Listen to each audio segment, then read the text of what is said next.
പുകവലിയാണ് കാണണമെങ്കിൽ നമ്മുടെ നാട്ടിൽ സ്ത്രീകൾക്ക് കാണാൻ പാടില്ലെന്ന്. പക്ഷെ സ്ത്രീകളിലായപ്പോൾ ഏറ്റവും കൂടുതൽ COPD കാണുന്നു. ചില കുട്ടികളിൽ എക്സാം സമയത്തൊക്കെ ഇത് കൂടാൻ സാധ്യതയുണ്ട്. മാനസിക സംഘർഷം പോലും ഇതിനെ ബാധിക്കും. ഏറ്റവും സേഫ് ആയിട്ടുള്ള ഇൻഹേലർ. നമസ്കാരം. വോയിസ് ഓഫ് കുട്ടൂരിന്റെ മറ്റൊരു പുതിയ എപ്പിസോഡിലേക്ക് എല്ലാവർക്കും സ്വാഗതം. കാലാവസ്ഥാ വ്യതിയാനം, പാരിസ്ഥിതിക മലിനീകരണം, പിന്നെ നമ്മുടെ ലൈഫ് സ്റ്റൈൽ, ഇതൊക്കെ കാരണം ശ്വാസകോശ രോഗങ്ങൾ ഒരുപാട് വർദ്ധിച്ചു വരുന്ന ഒരു കാലഘട്ടത്തിലാണ് നമ്മൾ ഇന്ന് ജീവിക്കുന്നത്. ഇന്ന് നമ്മെ അലട്ടുന്ന ശ്വാസകോശ രോഗങ്ങൾ എന്തൊക്കെയാണ്, എന്താണ് അതിന് പ്രതിവിധികൾ, ഇതൊക്കെ നമുക്ക് പ്രശസ്ത പൾമണോളജിസ്റ്റും ഓൾ ഇന്ത്യ ചെസ്റ്റ് ഫിസിഷ്യൻസ് അസോസിയേഷന്റെ ദേശീയ പ്രസിഡന്റുമായിരുന്ന ഡോക്ടർ കുര്യനമ്മനോട് നമുക്കൊന്ന് ചോദിച്ചറിയാം. ഡോക്ടർ, ഇന്ന് നമ്മുടെ എൻവയോൺമെന്റൽ പൊല്യൂഷനൊക്കെ ഒരുപാട് കൂടിയിരിക്കുന്ന ഒരു കാലഘട്ടത്തിലാണ് നമ്മൾ ജീവിക്കുന്നത്. ശ്വാസകോശ രോഗങ്ങൾ ലോകത്തിന്റെ നാനാഭാഗത്തും പരക്കെ കണ്ടുവരുന്ന ഒരു രോഗമാണ്. എന്തൊക്കെയാണ് നമുക്ക് സാധാരണ കണ്ടുവരുന്ന ശ്വാസകോശ രോഗങ്ങൾ? അതിൽ ക്യൂറബിൾ അല്ലാത്തതുണ്ട്, ക്യൂറബിൾ ആയിട്ടുള്ളതുണ്ട്. ഒന്ന് വിശദീകരിക്കാം. ശ്വാസകോശ രോഗങ്ങളിൽ ഏറ്റവും പ്രമുഖമായിട്ട് രോഗത്തെ പറ്റി നമ്മൾ സംസാരിച്ചു കഴിഞ്ഞു. ട്യൂബർകുലോസിനെ പറ്റി സംസാരിച്ചു കഴിഞ്ഞു. വീണ്ടും ഉള്ളത് നമുക്ക് ആസ്മ, COPD എന്ന് പറഞ്ഞ അസുഖമുണ്ട്, ക്രോണിക് ഒബ്സ്ട്രക്റ്റീവ് പൾമണറി ഡിസീസ്, ദീർഘകാല ശ്വാസകോശ രോഗങ്ങൾ. പിന്നെ നമുക്കുള്ള ലങ് ക്യാൻസർ. പിന്നെ നമ്മൾ അധികം കേൾക്കാത്ത അസുഖമുണ്ട് ILD എന്ന് പറഞ്ഞ ഇന്റർസ്റ്റീഷ്യൽ ലങ് ഡിസീസ്. ശ്വാസകോശം ചുരുങ്ങുന്ന അവസ്ഥയാണ്.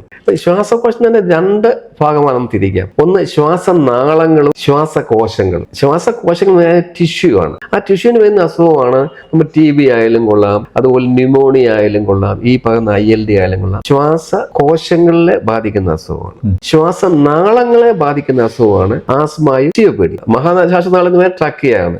ഉപശ്വാസനാളി എന്ന് പറഞ്ഞാൽ ബ്രോങ്കയാണ്. ട്രക്കിയ വന്നിട്ട് രണ്ടായിട്ട് ഡിവൈഡ് ചെയ്യുന്നു. ഇതിലുണ്ടാകുന്ന മാറ്റങ്ങളാണ് ഈ ആസ്മയ്ക്കും ഈ COPDയും കാണുന്നത്. ഈ ശ്വാസനാളികൾ ചുരുങ്ങുന്ന അവസ്ഥയിലാണ്. രണ്ടും രണ്ടാണ്. അതിന് ഒത്തിരി കാരണങ്ങളുണ്ട്. ശ്വാസനാളികൾ ചുരുങ്ങുക, ആസ്മ എല്ലാവർക്കും അറിയാവുന്ന കാര്യമാണ്. ശ്വാസം മുട്ടലുണ്ടാകുന്നു, ചുമയുണ്ടാകുന്നു, വിമ്മിഷ്ടം ഉണ്ടാകുന്നു. ശ്വാസനാളികൾ ചുരുങ്ങാനുള്ള അവസ്ഥ അത് പെർമനന്റ് അല്ല, അത് ട്രാൻസിയന്റ്. അത് എപ്പോഴൊക്കെയാ ചുരുങ്ങുന്നത്? ട്രിഗറിങ് ഫാക്ടർ ഉണ്ട്. ചിലപ്പോൾ ഇൻഫെക്ഷൻ ആകാം, അല്ലെ അലർജൻസ് ആകാം, പൊടിയെ അല്ലെ പൊല്യൂഷൻസ് ആകാം, അല്ലെ ഈവൻ സ്ട്രെസ് പോലും മതി. മാനസിക സംഘർഷം. ചില കുട്ടികളിൽ എക്സാം സമയത്തൊക്കെ ഇത് കൂടാൻ സാധ്യതയുണ്ട്. മാനസിക സംഘർഷം പോലും ഇതിനെ ബാധിക്കും. അപ്പൊ ഒത്തിരി ഘടകങ്ങളുണ്ട്. What is the triggering factors? ഏതൊക്കെ ട്രിഗേഴ്സ് ആണ് ഇത് കൂട്ടുന്നത്? പണ്ട് നമുക്ക് മെഡിസിൻസ് നമുക്കറിയാം. പണ്ട് നമ്മൾ ഇഞ്ചക്ഷൻസ് കൊടുക്കും, മെഡിസിൻസ് കൊടുക്കും, സ്റ്റിറോയിഡ് കൊടുക്കും, തൽക്കാലത്തേക്ക് മാറും. വീണ്ടും ഇത് തന്നെ ട്രിഗറിങ് ഫാക്ടേഴ്സ് ഉണ്ടെങ്കിൽ ഇത് വരും. ഇപ്പൊ നമുക്ക് അതിന് വ്യക്തമായ ചികിത്സ ഉണ്ട്. നമ്മൾ നല്ല ചികിത്സകൾ, എസ്പെഷ്യലി ഇൻഹേലർ മെഡിക്കേഷൻ. ഇൻഹേലറാണ് ആസ്മയ്ക്കുള്ള ഏറ്റവും ബെസ്റ്റ് ചികിത്സ. Inhaler medication. രണ്ടാമത്തെ COPD എന്ന് പറഞ്ഞാൽ ദീർഘകാല ശ്വാസകോശ രോഗങ്ങൾ എന്ന് പറയും. ക്രോണിക് ആയിട്ട് വരുന്ന അസുഖം. ഈ ആസ്മയും COPDയും രണ്ടും രണ്ടാണ്. COPD അല്പം ഓൾമോസ്റ്റ് പെർമനന്റ് ആണ്, റിവേഴ്സിബിൾ അല്ല. ആസ്മ എന്ന് പറഞ്ഞാൽ റിവേഴ്സിബിൾ ആണ്. നമ്മൾ ആ ശ്വാസകോശം പഴയ സ്ഥിതിയിലോട്ട് വരും. ഈ COPD എന്ന് പറഞ്ഞാൽ വികസിക്കും, പക്ഷേ ആസ്മ പോലെ തന്നെയുള്ള വികാസം കിട്ടും. രണ്ടും ക്യൂറബിൾ, കൺട്രോളബിൾ.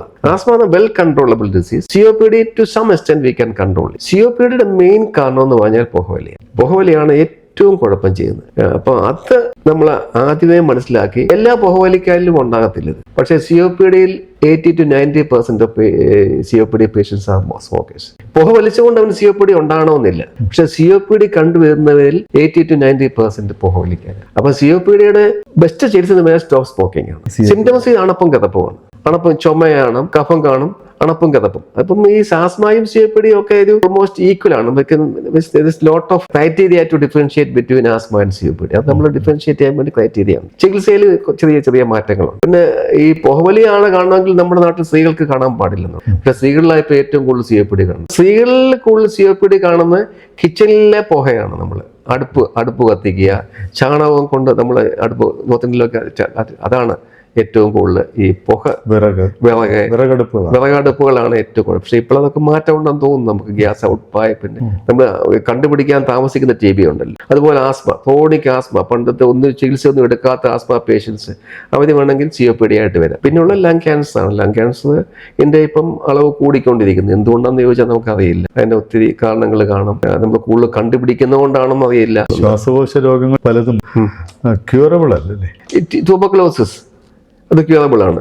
ന്യൂമോണിയ, അക്യൂട്ടായിട്ട് വരുന്ന ന്യൂമോണിയ, അത് കംപ്ലീറ്റ്ലി ക്യൂറബിൾ ആണ്. പിന്നെ അങ്ങനെയുള്ള ഒത്തിരി കണ്ടീഷൻസ് ഉണ്ട്. നമ്മൾ ഇൻഫെക്ഷൻസ്, അങ്ങനെയുള്ള ഇൻഫെക്ഷൻസ്, അതൊക്കെ നമുക്ക് കംപ്ലീറ്റ്ലി ക്യൂറബിൾ. ഈ ദീർഘകാല ഇതുപോലെ 1-2 അസുഖങ്ങൾ, asthma, COPD, ILD, lung cancer, ഇതൊന്നും ക്യൂറബിൾ അല്ലല്ലോ. ബാക്കിയുള്ള അസുഖങ്ങൾ ഇൻഫെക്ഷൻ വരുന്നുണ്ട്, എത്രയോ പേർക്ക് നമുക്കെല്ലാം ഇൻഫെക്ഷൻ ഉണ്ടാകുന്നില്ലേ, അതൊക്കെ സുഖമായി പോകുന്നുണ്ട്. ന്യൂമോണിയ ഉണ്ടാകുന്ന സുഖമാകുന്നുണ്ട്. TB ബെസ്റ്റ് എക്സാമ്പിൾ അല്ലേ, TB കംപ്ലീറ്റ്ലി ക്യൂറബിൾ. ഈ ILD എങ്ങനെയാണ്? ILD എന്ന് പറഞ്ഞാൽ ശ്വാസകോശങ്ങളെ ദ്രവിക്കുന്ന ഒരു അസുഖമാണ്. അതൊരു പ്രോഗ്രസീവ് ഡിസീസാണ്. അത് ഗ്രാജുവലി എന്തുകൊണ്ടുണ്ടാകുന്ന ചോദിച്ചാൽ നമുക്കറിയില്ല. അതിന്റെ പ്രോഗ്രഷനെ പ്രിവെന്റ് ചെയ്യാൻ പറ്റും, പക്ഷെ അത് completely it is not completely curable അല്ല. ജനറ്റിക് ഫാക്ടേഴ്സ് ഉണ്ട് അതിനകത്ത്. Lung cancer also is genetic. ചില ഫാമിലിയില ചില പ്രത്യേകതരം ക്യാൻസർ കാണുന്നു. ലങ് ക്യാൻസർ നമ്മളുടെ ജനറ്റിക് ഫാക്ടർ, ഇത് ജനറ്റിക് ഒരു ഫാക്ടറാണ്. ഈവൻ ആസ്മ പോലും ജനറ്റിക് അല്ലേ. COPD അങ്ങനെ ഉണ്ടാവും. COPD അങ്ങനെ അത്ര ജനറ്റിക് ഫാക്ടർ കാണുന്നില്ല. പക്ഷേ purely it is A infection ആണ്. നമ്മുടെ റാന്നിക്കടുത്തൊരു ചെമ്പൻമുടി എന്ന് പറഞ്ഞൊരു മലയുണ്ടായിരുന്നു. അവിടെ ക്വാറിങ് നടക്കുന്നു, ക്രഷിംഗ് യൂണിറ്റ് ഉണ്ടായിരുന്നു. ആ പഞ്ചായത്ത് വാർഡിലെ മിക്കവാറും എല്ലാ വീടുകളിലും ഒരാളെങ്കിലും ലങ് ക്യാൻസറിന് RCCയിൽ ട്രീറ്റ് ചെയ്യുന്നുണ്ട്. അങ്ങനെ ഒരു ഗ്രാമം ഞാൻ വിസിറ്റ് ചെയ്യാൻ റിപ്പോർട്ട് ചെയ്യുകയൊക്കെ ചെയ്തിട്ടുണ്ട്. അവിടെയാണ് മറ്റേ മാധവ് ഗാഡ്ഗിലൊക്കെ വന്നിരുന്നത്. അപ്പൊ അത് ക്രഷിംഗ് യൂണിറ്റിൽ നിന്നുണ്ടാവുന്ന പൊടിയാണ്. എനി പൊല്യൂഷൻ എസ്പെഷ്യലി ഇത് പറമ്പടയിൽ നമ്മൾ പൊടിയുന്ന നല്ല പൊടിയല്ലേ, ഫൈൻ ഡസ്റ്റ് അല്ലേ, അത് definitely it can produce. Especially ആസ്മയ്ക്ക് ഏറ്റവും ട്രിഗറിംഗ് ഫാക്ടർ ഇതല്ലേ, പൊല്യൂഷനാണ്. ഈ ശ്വാസം കിട്ടാതെ പ്രയാസപ്പെടുന്ന ഒരു വല്ലാത്തൊരവസ്ഥയാണ് അല്ലേ. പണ്ടൊക്കെ ഞങ്ങൾ കാഷ്വാലിറ്റി ഡ്യൂട്ടി എടുക്കുമ്പോൾ അന്ന് ഞങ്ങള് എന്റെ ആ ഇനീഷ്യൽ സ്റ്റേജിലൊന്നും ഇൻഹേലർ തുടങ്ങിയിട്ടില്ല.